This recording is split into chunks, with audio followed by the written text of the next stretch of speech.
अस्सलाम वालेकुम दोस्तों, कैसे हो? उम्मीद है कि सब खैरियत से होंगे। अल्लाह आप लोगों को ऐसे ही खुश रखे। ये वीडियो सरकार दो आलम सल्लल्लाहु अलैहि वसल्लम की जिंदगी पर बनने वाली वीडियो सीरीज का, जिसका नाम मोहम्मद सबके लिए, उसका पहला हिस्सा होगा, पार्ट 1 होगा। इससे पहले कि हम सरकार दो आलम सल्लल्लाहु अलैहि वसल्लम की सीरत मुबारका यानी आप सल्लल्लाहु अलैहि वसल्लम की पूरी जिंदगी को सुनना समझना शुरू करें, उससे पहले थोड़ा शॉर्टकट में मक्का मुकर्रमा की सरजमीन का बैकग्राउंड को समझना जरूरी है कि मक्का शहर कहां आबाद हुआ, कैसे आबाद हुआ, किसने आबाद किया, और साथ साथ काबतुल्लाह की तामीर कब हुई, कहां हुई और कैसे शुरू हुई और किसने की, ताकि सरकार दो आलम सल्लल्लाहु अलैहि वसल्लम की पूरी जिंदगी हमारे दिमागों में बेहतर तरीके से बैठ सके। तो चलिए शुरू करते हैं। मक्का मुकर्रमा यानी मक्का शहर आज से तकरीबन 4000 साल से भी ज्यादा पहले हजरत इब्राहिम अलैहिस्सलाम की बीवी हजरत हाजरा अलैहिस्सलाम ने आबाद किया था। यही शहर बाद में मोहम्मद रसूलुल्लाह सल्लल्लाहु अलैहि वसल्लम का वतन हुआ। हजरत इब्राहिम अलैहिस्सलाम के जमाने में ये एक ऐसा इलाका था जहां दूर दूर तक कोई आबादी नहीं थी, यानी न कोई इंसान रहता था, न कोई परिंदा, न कोई जानवर रहता था। बिल्कुल काले पत्थरों से भरा हुआ ये इलाका और चटियल मैदान, न कोई पानी, न कोई सब्जा, न कोई हरियाली का निशान था। मगर खुदा को इस सरजमीन को दुनिया में बढ़ाना था, इसलिए इस जमीन को आबाद करने का अल्लाह तबारक व तआला ने इरादा किया। उसने अपने दोस्त, अपने खलील, अपने प्यारे नबी हजरत इब्राहिम अलैहिस्सलाम को हुक्म दिया कि वो अपनी बीवी और अपने दूध पीते बच्चे को इस जमीन में पहुंचा दे। हजरत इब्राहिम अलैहिस्सलाम ने अल्लाह के हुक्म के आगे सर झुकाया और अपने बीवी बच्चों को इस वीरान और चटियल मैदान में पहुंचा दिया।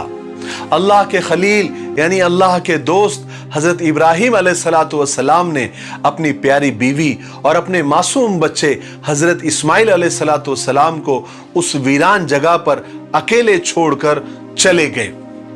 हजरत हाजरा अलैहिस्सलाम यहां पर हैरान और परेशान फिर रही थी। उनकी गोद में मासूम बच्चा भूख और प्यास से तड़प रहा था। अल्लाह ताला ने अपने फरिश्ते हजरत जिब्राइल अलैहिस्सलाम को भेजा। जिस जगह आज काबा है उसके करीब हजरत इस्माइल अलैहिस्सलाम जहां प्यास की वजह से अपनी एड़ियां रगड़ रहे थे, अल्लाह के हुक्म से वहां पर पानी का चश्मा उबल पड़ा। यही वो चश्मा है जो जमजम का कुआं कहलाता है। इस तरह खुदा ने इस सूखे और बंजर इलाके में पानी का इंतजाम कर दिया और हजरत हाजरा और उनका बेटा हजरत इस्माइल अलैहिस्सलाम यहां सब्र और सुकून के साथ रहने लग गए। फिर क्या था, यहां पानी को देखकर परिंदे आने शुरू हो गए। हर वक्त परिंदों के झुंड वहां पर उड़ने लगे। इत्तेफाक से उस जमाने में एक काफिला वहां से गुजर रहा था। वो काफिला एक कबीले का था। वो कबीले का नाम बनी जुरहुम था, जो पानी की तलाश में इधर उधर भटक रहा था। उसने परिंदों के झुंड को उड़ते हुए देखा तो समझ गए कि यहाँ कहीं पर पानी मौजूद है, और ढूंढते ढूंढते वो उस कुएं के पास पहुंच गए। हालांकि ये वाकयात बहुत लंबे हैं, लेकिन यहाँ पर आप सल्लल्लाहु अलैहि वसल्लम की सीरत बताना मकसद है, इसलिए मैं ये सब वाकयात पर शॉर्टकट में और मुख्तसर अंदाज में मैं बोलकर गुजर रहा हूं। उस कबीले वालों ने यहां आकर देखा तो क्या देखते हैं कि एक अकेली औरत अपने मासूम बच्चे को लिए बैठी हुई है। तो उन लोगों ने हजरत हाजरा के पास आकर उनसे यहां रहने की और पानी इस्तेमाल करने की इजाजत मांगी। हजरत हाजरा अपनी तन्हाई से घबराती थी। उन्होंने काफिले वालों को वहां रहने की इजाजत दे दी और इस तरह हजरत हाजरा के बाद पहली आबादी कबीले जुरहुम की वहां पर आबाद हुई। उसके बाद आहिस्ता आहिस्ता और भी लोग आकर वहां पर बसने लगे और देखते देखते ये जमीन का टुकड़ा जिसको तिहामा कहते थे एक छोटी सी बस्ती बन गई। हजरत हाजरा अलैहिस्सलाम को यहां रहते हुए पूरे 15 साल बीत गए।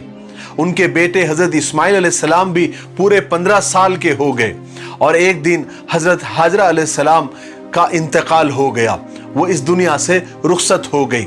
हजरत इस्माइल अलैहिस्सलाम ने अपनी माँ को जमजम के कुएं के करीब ही एक जगह दफन कर दिया। हजरत हाजरा अलैहिस्सलाम के इंतकाल के बाद हजरत इब्राहिम अलैहिस्सलाम मुल्क शाम से मक्का आए।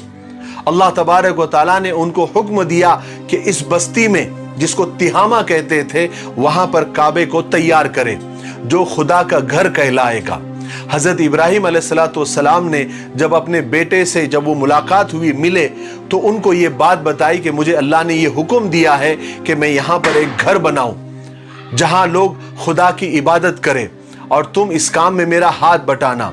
उसके बाद इब्राहिम अलैहिस्सलाम ने वो जगह बताई जहां पर आज काबा मौजूद है।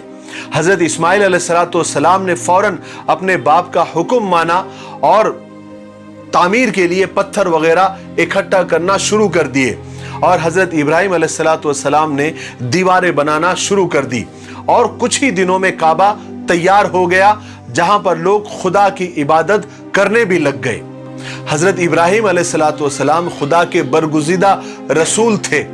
तमाम उम्र लोगों को खुदा की इबादत और सीधे रास्ते पर चलने की बात करते रहे और तबलीग करते रहे, लोगों को समझाते रहे। काबे की तामीर के बाद हजरत इब्राहिम अलैहिस्सलाम का भी इंतकाल हो गया और अल्लाह तबारक व तआला ने उनके बाद इस्माइल अलैहिस्सलाम को नबी बनाया।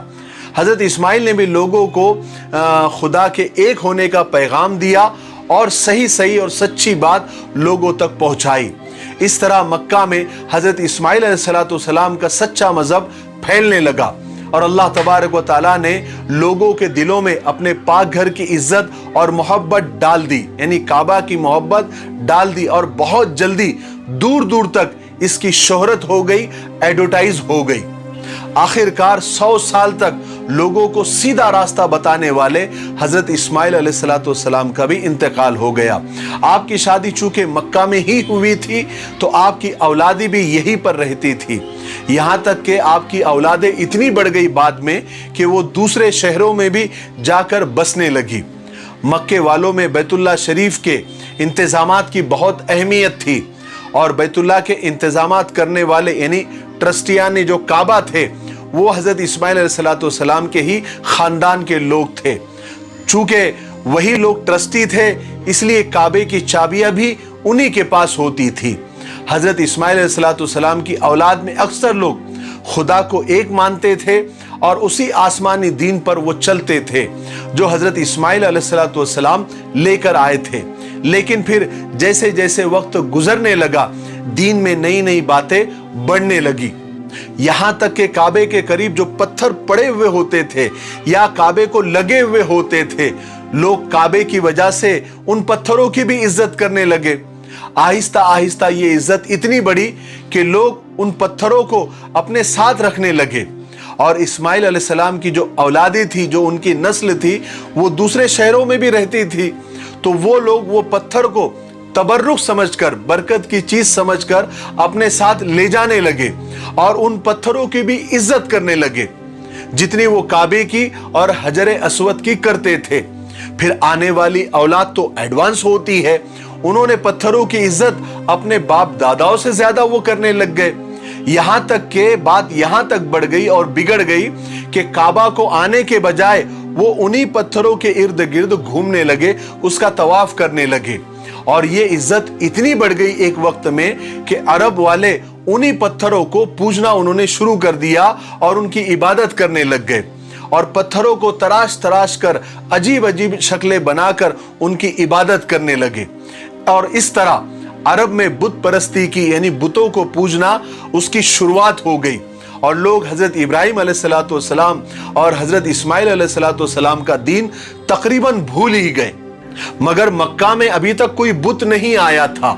जिस शख्स ने मक्का में बुत परस्ती की शुरुआत की और बुत परस्ती को फैलाया वो उसका नाम था अम्र बिन लुही। वो अपने जमाने में मक्का का सरदार था।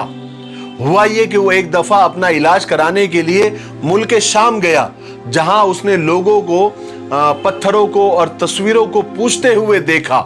तो उसे वो तरीका बहुत पसंद आया और वो वहां से एक बुत लेकर मक्का में आ गया और उसे बैतुल्ला में यानी काबा में रखवाया। इस तरह पहला बुत काबा में रखा गया जिसका नाम हुबुल था। फिर अम्र एक दिन जद्दा गया, वहां से भी वो कुछ बुत उठाकर ले आया और लोगों से कहने लगा कि इनकी इबादत करो। लोग चूंकि हर साल मक्का में हज को आते थे तो बहुत जल्दी उन बुतों की शोहरत हो गई और लोग उनसे मिन्नतें मांगने लग गए। अरब में चूंकि सैकड़ों कबीले थे, सब ने अपने अलग अलग बुत बना लिए।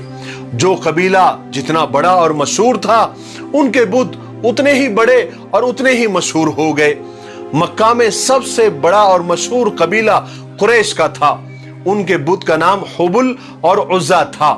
और दूसरा जो मशहूर कबीला था वो ताइफ का था, जिसका नाम सकीफ था, कबीले सकीफ, और उनके बुत का नाम लात था। उसके अलावा और भी बहुत सारे बुत थे जिनके नाम आसाफ, नाइला वगैरह ऐसे कुछ थे। इस तरह खुदा का घर बुतों का अड्डा बन गया। इसी तरह बुत परस्ती करते हुए सदियां गुजर गई, लोगों के जहन बदल गए। अब वो खुल्लम खुल्ला बुतों को पूजने लग गए। मगर फिर भी इतनी बुत परस्ती के बावजूद बैतुल्ला की इज्जत, काबे की इज्जत उन लोगों के दिलों में थी, जैसा कि उनके बाप दादाओं के दिलों में थी और उनके जमाने में थी।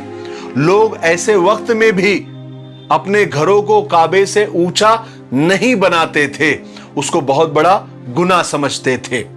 ये वीडियो अब काफी लंबा हो रहा है, इसलिए आज हम यहीं पर रुक जाते हैं। अब हम दूसरे हिस्से में आपको बताएंगे कि जमजम का कुआं कहां चला गया, उसको किसने बंद कर दिया, कब बंद कर दिया। अब तो लोग भूल भी गए थे कि यहां पर कोई कुआं भी था। वो कैसे मिला, किसने बताया। फिर हाथियों वाला किस्सा, जो अबाबिल वाला किस्सा था, जो कुरान पाक में भी मौजूद है। उसके बाद सरकार दो आलम सल्लल्लाहु अलैहि वसल्लम के पैदा होने से पहले अल्लाह तबारक व तआला ने कैसी निशानियां दुनिया को बताई थी, ये हम दूसरे हिस्से में आपको बताएंगे। तो हमने अल्हम्दुलिल्लाह हिम्मत करके ये सीरीज मोहम्मद सब के लिए शुरू कर दी है। हमने अपने वादे को पूरा करना शुरू कर दिया है। आप भी अपने वादे को पूरा करें और इस वीडियो को कम से कम 5 लोगों को आप जरूर शेयर करें। अगर आप ज्यादा शेयर करते हैं और ज्यादा लोगों तक बात पहुंचती है तो ये बात आपके लिए बाइसे सवाब होगी और सदक़े जारिया होगा। तब तक के लिए मेरे लिए और पूरी उम्मत के लिए खैर और भलाई की दुआ करते रहें। अस्सलामु अलैकुम व रहमतुल्लाहि व बरकातुहू।